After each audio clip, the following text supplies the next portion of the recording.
السلام علیکم ورحمۃ اللہ وبرکاتہ۔ نحمدہ و نصلی علی رسولہ الکریم۔ سامعین و ناظرین، غیر مقلدین یعنی تقلید کو چھوڑنا، غیر مقلد بن جانا، جو غیر مقلدین کے بہت سارے گروہ ہیں، اگر ہم ان کو یہ چیز یاد دلاتے ہیں کہ بھائی دیکھیں یہ آپ سے نکلے ہیں، یہ انجینئر علی مرزا آپ سے نکلا ہے، جاوید غامدی یہ جو ہے نا خود تحقیق کا نتیجہ ہے، فلاں خود تحقیق کا نتیجہ ہے، تو ناراض ہو جاتے ہیں، غصے ہو جاتے ہیں، کہتے ہیں بھائی یہ نہیں ہے اس طرح، ہم جو نا قرآن حدیث کو ماننے والے ہیں۔ بھائی یہ تو بات وہ بھی کہتے ہیں لیکن اس طرح نہیں، لیکن ہم آج آپ کو ان کی زبانی یہ چیز سمجھانے یا دکھانے کی کوشش کرتے ہیں تاکہ ان کو بھی یقین ہو جائے، اور ہم میں سے ممکن ہے کسی کو یہ وسوسہ ہو، وہ وسوسہ بھی دور ہو جائے کہ غیر مقلدین جو خود تقلید کو چھوڑ کر خود محقق بنتے ہیں، اس کا نتیجہ کیا بنتا ہے، یہ خود تحقیق کا نتیجہ کیا جا کر بنتا ہے، اس کے کیا نقصانات ہیں، اور ان کے کتنے فرقے بنتے ہیں، فرقہ واریت کہاں سے پھیلتی ہے، منکرین حدیث کہاں سے تیار ہوتے ہیں، علماء کے مخالف لوگ کہاں سے تیار ہوتے ہیں، یہ چیزیں ساری آپ کو سمجھ میں آ جائیں گی۔ ناظرین اکرام، اب دیکھیں ان غیر مقلدین میں ایک جماعت ہے جماعت المسلمین، آپ نے نام سنا ہوگا۔ اب ان کا طریقہ کار یہ ہے کہ وہ تمام مسلمانوں کو کافر کہتے ہیں، کسی کو مسلمان ماننے کے لیے تیار نہیں ہوتے، وہ کہتے ہیں کہ بھئی ہم ہی مسلمان ہیں اور کوئی مسلمان نہیں ہے۔ کیوں بھائی؟ کہتے ہیں ہمارا نام ہم جماعت المسلمین ہیں، اللہ تعالیٰ نے قرآن پاک میں کہا ہوا سماکم المسلمین کہ جو ہے نا آپ کا نام مسلمان رکھا گیا ہے، ہم نے آپ کا نام مسلمان رکھا ہے، تو اللہ نے ہمارا نام مسلمان لکھا ہے، اللہ نے ہمارا نام مسلمان رکھا ہے تو ہم اپنے آپ کو مسلمین کہلواتے ہیں، تو لہذا ہم ہی مسلمین ہیں اور کوئی مسلمان نہیں ہے۔ تو اور وہ مسلمان نہیں مانتے یہاں تک کہ وہ اہل حدیث کہلوانے والوں کو بھی مسلمان ماننے کے لیے تیار نہیں ہیں۔ اب بات یہ ہے کہ یہ آئے کہاں سے؟ ہم تو پہلے سے کہتے چلے آ رہے ہیں، ہمارے علماء بتانے کہ ان سے نکلے ہیں، یہ غیر مقلدین میں سے نکلے ہیں، یہ خود تحقیق کا نتیجہ، یہ خود قرآن و حدیث کی دعوے کرتے تھے نا کہ قرآن و حدیث قرآن و حدیث قرآن و حدیث، اور کسی کے نہ مانو، قرآن و حدیث خود پڑھو، قرآن و حدیث جو ہے نا خود اس سے سمجھو۔ اس کا نتیجہ یہ ہے کہ جماعت المسلمین تیار ہو، اب یہ کہتے ہیں ہم نے خود تحقیق کی ہے، تحقیق کا نتیجہ ہم یہاں تک پہنچے ہیں کہ مسلمان وہ ہے جو اپنے آپ کو مسلمین کہلوائے، کوئی اہل حدیث جو کہلواتا وہ مسلمان نہیں ہے۔ تو اب ہم نے تو یہ کہہ دیا، لیکن غیر مقلد کہیں گے بھئی یہ تو آپ اپنی طرف سے کہہ رہے ہیں، یہ ہم سے نہیں نکلے۔ تو اس چیز کو سمجھانے کے لیے ہم آپ کے سامنے صدیق رضا ان کے مناظر ہیں نا، ان کی ویڈیو کلپ رکھتے ہیں، دیکھیں وہ کیا کہتے ہیں جماعت المسلمین کے متعلق، آپ کو خوب بات سمجھ میں آ جائے گی۔ جماعت المسلمین والوں کے پیچھے نماز ہو جاتی ہے؟ نہیں، وضاحت فرمائیں۔ یار میں یہ تو نہیں کہتا کہ ہوتی ہے یا نہیں ہوتی، یہ کہنا ذرا مشکل ہے۔ سوال یوں پوچھنا چاہیے کہ ان کے پیچھے پڑھیں یا نہ پڑھیں، ان کے پیچھے پڑھیں یا نہ پڑھیں، یہ پوچھنا چاہیے۔ آپ مجھے ایک بات بتائیں، یہ مسجد اللہ کا گھر ہے، ان سے کہیں ان بھائیوں سے کہ ہم آپ کو دعوت دیتے، آپ آئیں ہمارے پاس، آپ کی عزت، آپ کے احترام کا پورا خیال رکھا جائے گا، ٹھیک ہے؟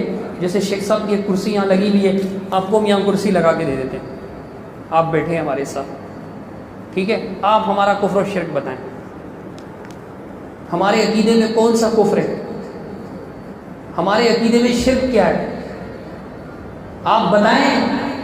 اگر ہوا تو ہم اپنی اصلاح کریں گے، اگر نہیں ہوا تو آپ بتائیے۔ ایمان والوں کی مسجد موجود ہے، ایمان والوں کی جماعت ہوتی ہے، آپ کو الگ سے جماعت قائم کرنے کی کیا ضرورت ہے؟ کیا ہم کفر میں مبتلا ہو گئے؟ اہل حدیث تھے نا، 1965 والی جماعت کو اس لیے نہیں مانتے کہ 1965 میں جماعت المسلمین انٹو بریکٹ اہل حدیث لکھا ہوتا تھا۔ شروع میں مرغے پھانسنے کے لیے ادھر ہی رہے، جب کچھ مرید جمع ہو گئے، دیکھا اب یہ پکے ہو، ہر طرح سے ان کا برین واش کر لیا، پھر اہل حدیث ہٹا کے رجسٹرڈ لکھ دیا۔ کیا زبردست لفظ لکھا، اہل حدیث ہٹا کر بھی رجسٹر۔ اب دیکھیں ناظرین کرام، صدیق رضا کی بات سے کیا سمجھ میں آیا کہ ایک تو یہ کہ یہ اہل حدیث جو ہے ان کو وہ مسلمان نہیں سمجھتے، تبھی تو اس نے کہا کہ ہمارے کون سے عقائد کفریہ ہیں یا شرکیہ ہیں، خود صدیق رضا نے کہا۔ اب دیکھیں دوسری بات یہ سمجھ آئی، یہ بھی اہل حدیث سے کیوں خود مانتے ہیں کہ 1965 میں وہ اپنے نام کے سامنے جماعت المسلمین آگے بریکٹ میں کیا لکھتے ہیں؟ اہل حدیث، پھر کہتے ہیں انہوں نے رجسٹرڈ لکھنا شروع کر دیا۔ تو پہلے وہ اہل حدیث کیوں لکھتے تھے؟ کہتے کہ مرغے پھنسانے کے لیے، جب ان کے مرید بڑھ گئے تو پھر اہل حدیث سے نام ہٹا دیا۔ تو یعنی پہلے تو اہل حدیث تھے، اب یہ خود کہہ رہے ہیں کہ بھئی جماعت جو نا موجود ہے، آپ الگ کیوں جماعت بنا رہے ہو، یہ صدیق رضا کہتے ہیں۔ اور پھر صدیق رضا نے چیلنج کیا دیتے ہیں کہ ہمارے امام، یعنی کون سا امام؟ وہ حزب اللہ بلوچ جیسا اپنا کوئی امام لے آؤ پھر ہم مانیں۔ ہمارے شیخ بیٹھے ہوئے الحمدللہ اللہ کے فضل و کرم سے مدرس ہے، قابل ہیں، اللہ تعالیٰ نے صلاحیتوں سے نوازا ہے، کم از کم ہمارے امام جیسا اپنا امام لے آؤ تو پھر ہم پڑھیں ان کے پیچھے۔ لیں بھائی، عجیب بات ہے، ہماری جب باری آتی ہے تو کہتے ہیں ہم کسی امام کو نہیں مانتے، ہمارا امام تو محمد رسول اللہ ہے۔ اب یہاں حزب اللہ بلوچ جن کا امام بن گیا، اب ان کو چیلنج کر رہے ہیں ہمارے امام جیسا امام لاؤ۔ اب وہاں مجتہدین میں سب سے بڑے مجتہد امام اعظم ابو حنیفہ رحمۃ اللہ تعالیٰ علیہ کی باری آتی ہے تو کہتے ہیں ان کی تقلید کر کے شرک کرتے ہو۔ یہاں جو نا امام حزب اللہ بلوچ کو مان لیا، اب انہیں کہہ رہے ہیں کہ آ جائیں۔ لیکن ہم آپ کو سمجھانا یہ چاہتے ہیں کہ یہ جماعت المسلمین والے بھی خود تحقیق کا نتیجہ ہیں، یہ بھی غیر مقلدین ہی میں سے جو اپنے آپ کو اہل حدیث کہلواتے ہیں ان سے نکلے ہیں۔ اب یہ تو آپ نے دیکھ لیا جماعت المسلمین، اب منکرین حدیث کہاں سے تیار ہوتے ہیں؟ انجینئر علی مرزا کے فالوور کہاں سے تیار ہوتے ہیں؟ یہ بھی ہم آپ کی خدمت میں پیش کرتے ہیں، خود غیر مقلدین کے جاوید عثمان ربانی صاحب انڈیا والے کیا کہتے ہیں، ذرا سن لیجئے۔ جتنے اہل الحدیث نے منکرین حدیث ہوئے اتنے کسی اور فرقے سے نہیں ہوئے۔ کیوں؟ قرآن حدیث بول کر بلایا۔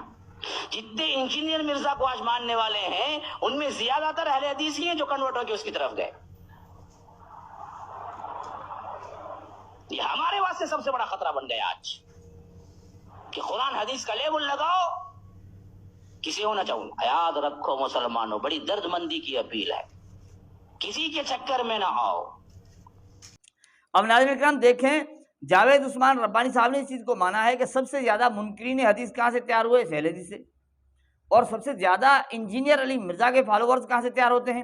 اس اہل حدیث کے علماء۔ نتیجہ کیا کہتے ہیں؟ قرآن و حدیث، قرآن حدیث مطلب کیا کہ بھائی خود تحقیق کرنا۔ اب جب بندہ خود تحقیق کرتا ہے پھر اس کے جو دماغ میں آتا ہے اسے وہ اختیار کرتا ہے، پھر اس کا نتیجہ فرقے بنتے ہیں، پھر اس کا نتیجہ کیا ہوتا ہے؟ ایک اور ٹولہ تیار ہوتا ہے، گروہ تیار ہوتا ہے، پھر مختلف گروہ تیار ہوتے چلے جا رہے ہیں، پھر کوئی علماء کا مخالف ہے، کوئی ائمہ کا مخالف ہے، کوئی جو نا اس کا نام ہی الگ کر دیتا ہے اور تمام مسلمانوں کو کافر کہہ بیٹھتا ہے۔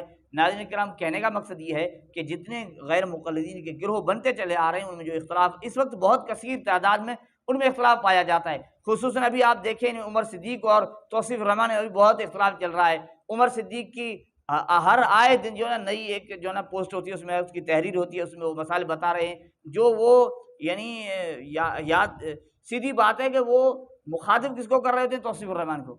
آج کل سوشل میڈیا پر ایک کلپ وائرل ہے، کئی بھائیوں نے بار بار یہ کلپ بھیجا اور سوال کیا کہ حدیث ذات انوات کی بنا پر ایک عالم دین نے یہ بیان فرمایا کہ شرک تو صحابہ کرام کے درمیان بھی بعض صورتوں میں پایا جاتا تھا۔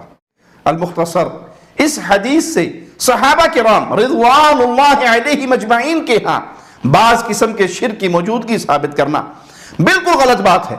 اللہ تعالی ہم سب کو اپنی اصلاح کی توفیق عطا فرمائے، اور اہل علم کا یہی منہج ہوتا ہے کہ ان سے اگر غلطی ہو جائے تو وہ ضد کی بجائے حق کی طرف رجوع کرتے ہیں۔ تو یہ ان کا جو آپس میں اختلاف، ان کی جو ہے نا ٹکڑے گروہ، یہ خود تحقیق کا نتیجہ ہے۔